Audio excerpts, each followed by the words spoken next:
One evening, I was seeing patients in my clinic when a family walked in, 2 women, a man, and a little girl. In my office, I keep 2 stools beside my desk. The young man sat on the right, 1 woman on the left, and the other stood with the little girl. Their faces told a story without saying a word. You could clearly see they were struggling financially. Because of COVID restrictions, I had a rule. Only 1 patient and 1 attendant were allowed at a time. So I asked, "Who is the patient?" The woman who was standing replied softly, "Doctor, actually, all 3 of them are sick. But first, please tell us your consultation fee. We came from far away after hearing good things about you." Looking at their condition, I said, "Don't worry about the fee, just tell me what's wrong." But she insisted, "No, doctor, we will pay something. Please tell us." So I smiled and replied, "All right, just pay whatever you can afford." After examining them, I realized something worrying. Both the young man, his sister, and the little girl were suspected COVID patients. I explained the precautions they needed to follow and prescribed some medicine from the clinic, but 1 capsule and a syrup had to be bought from a pharmacy outside. I told them, "Pay whatever you can at the counter, but please make sure you buy these medicines from the pharmacy. Otherwise, the treatment won't work." A few minutes later, the child's mother quietly came back into the room. She said, "Doctor, these 2 are my younger brother and sister. We are 6 sisters and only 1 brother in the family. My husband passed away, and things are very difficult for us." Then she hesitated before saying, "Could you please help us get my daughter's medicine too?" Without saying much, I called my assistant. "Go to the pharmacy and get the syrup and capsules. Put it on the clinic account."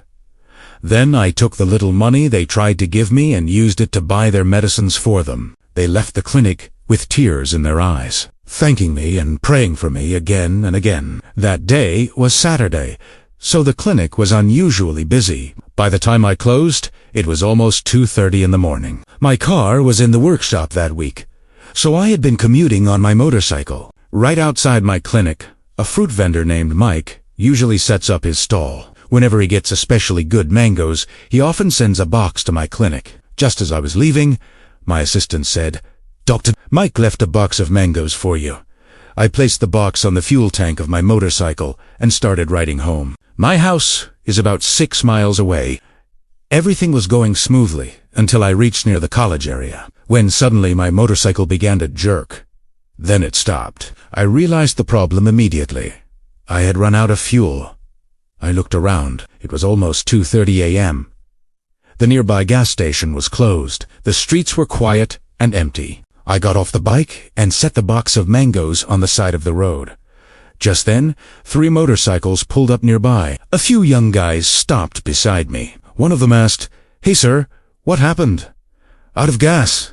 I nodded. "Looks like it." Immediately, one of the boys grabbed an empty soda bottle and started siphoning fuel from his motorcycle. After filling about 100 milliliters, another guy did the same. Then the third one asked, "Is that enough, sir?" I smiled and said, "That should do it. Thank you." But he said, "Wait." And he siphoned some fuel from his bike too.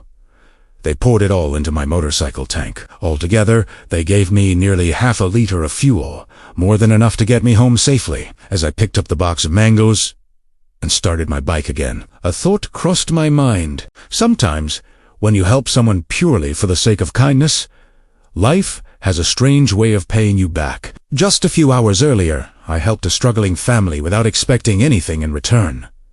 And in the middle of the night, when every gas station in the city was closed, help somehow found its way back to me, exactly when I needed it.